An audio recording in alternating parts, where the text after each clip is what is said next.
Book of Life, a show about Jewish books, music, film, and web. I'm Heidi Estrin. The Book of Life is a podcast service of the Feldman Library at Congregation B'nai Israel in Boca Raton, Florida. Additional support comes from the Association of Jewish Libraries. When author Lesley Simpson offered to interview herself, I couldn't pass that up. It saved me so much time that I was able to get the episode ready in time for Passover. Yuvi's Candy Tree is not a Passover book. It's actually about Ethiopian Jews escaping to Israel, but I'm sure you'll find the Exodus themes in it as interesting as I did. By the way, Yuvi's Candy Tree is a PJ Library selection. I'll put a link to their discussion guide up at bookoflifepodcast.com.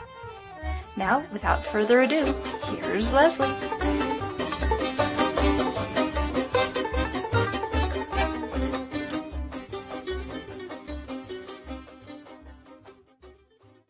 Hi, I'm Lesley Simpson. I'm the author of Yuvi's Candy Tree, and I will be interviewing myself for the Book of Life podcast. Yuvi's Candy Tree is a picture book about an extraordinary exodus. It's about defying the odds and believing in a world that you haven't yet seen.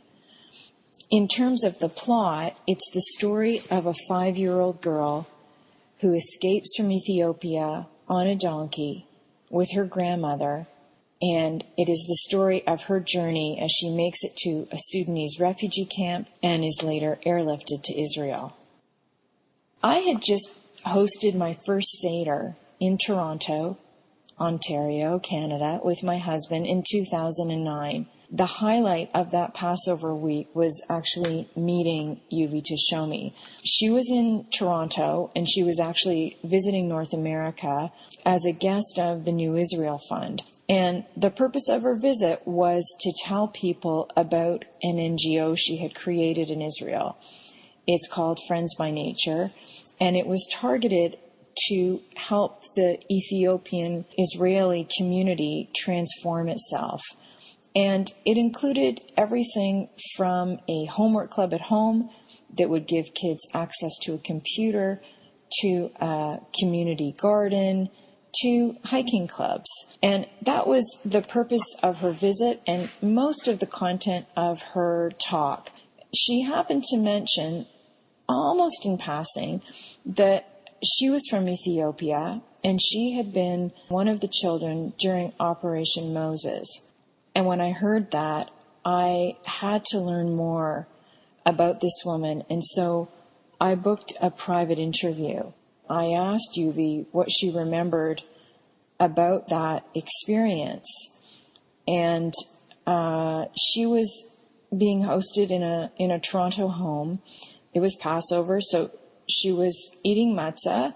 She was pregnant then with her second child, and I sat down beside her, and she started to tell me the story in a way that made me feel as if I had entered into another place and another time.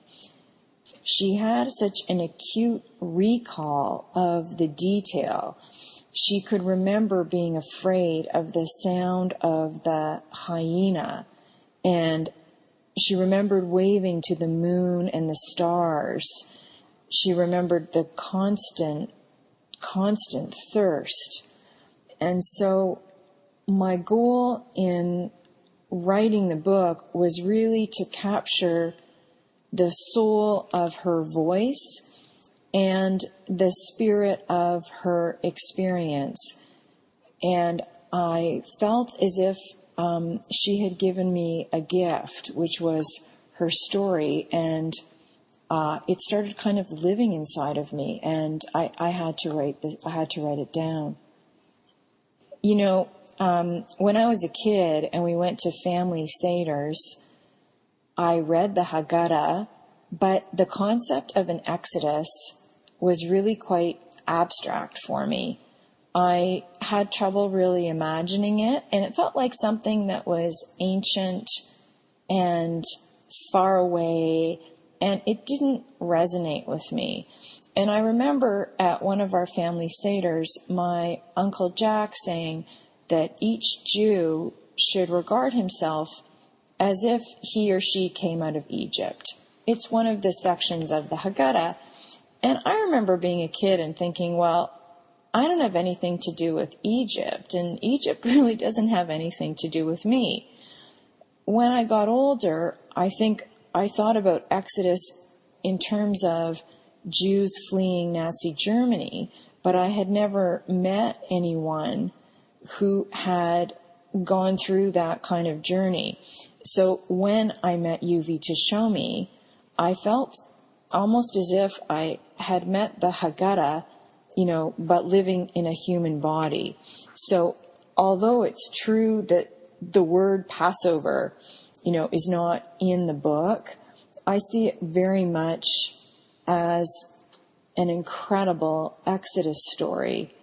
I started to read a fabulous book called Startup Nation, and in that book, they quote one of the Ethiopian Israelis who later became a member of the Israeli parliament, Shlomo Nagumola.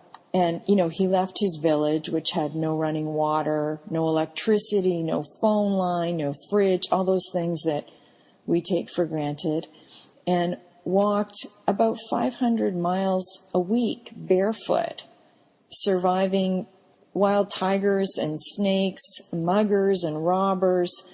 And he said that in this book, that his journey from the Ethiopian village to Israel was maybe a 4-hour flight, but that he traveled really 400 years.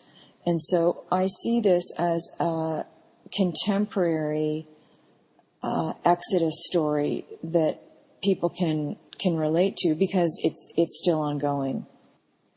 Yuvi to show me told me later when I actually launched the book in Israel that for her as a kid, being part of this Exodus was an empowering experience because she and her grandmother and her family, they didn't wait to be rescued. They walked. And that's really quite a remarkable achievement. For her as a kid, this was empowering, an Exodus that was empowering from her point of view. I was just doing a reading of Yuvi's Candy Tree in Canada this week, and a woman came up to me afterward. She had just immigrated to Canada from South Africa, and she said that she saw in the story the universal immigrant experience, leaving the place that you know, the place that you call home, and picking up and going to a place you've never seen and you know nobody. For anyone who has left the place they call home, this book will probably resonate for them. I think that the story of the Ethiopian Jews is an underknown story, particularly in North America.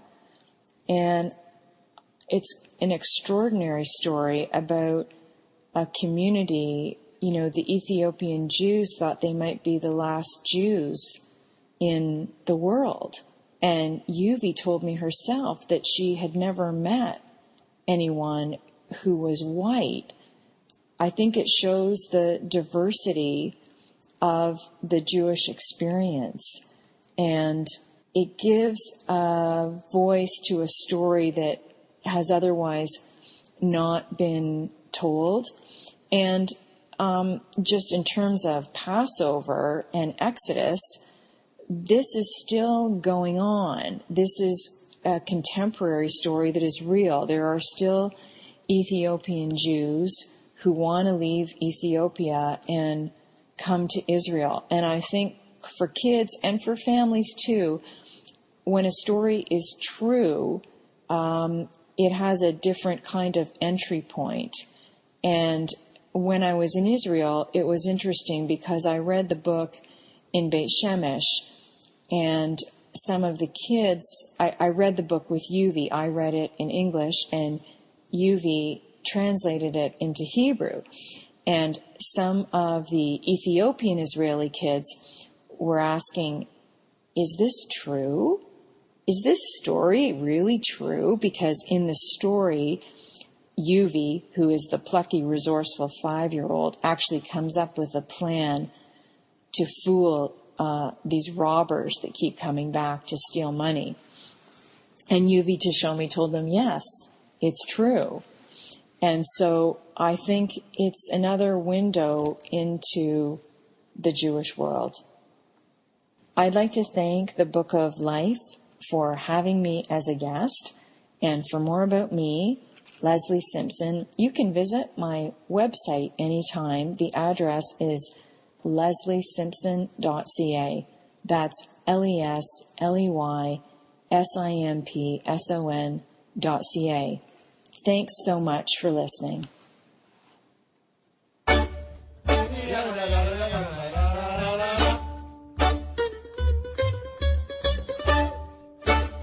There are so many ways to connect with the Book of Life. Fan us at facebook.com/Book of Life Podcast. Follow us at twitter.com/Book of Life Pod. Email us at bookoflifepodcast@gmail.com or leave us a voicemail at 561-206-2473. You can also listen to the latest episode by phone at 916-313-3820. And of course, find links to everything at bookoflifepodcast.com. The Book of Life is a podcast service of the Feldman Library at Congregation B'nai Israel in Boca Raton, Florida at cbiboca.org and is supported in part by the Association of Jewish Libraries at jewishlibraries.org. Our background music is provided by the Freilach Makers Klezmer String Band at freilachmakers.com. Thanks for listening and happy reading.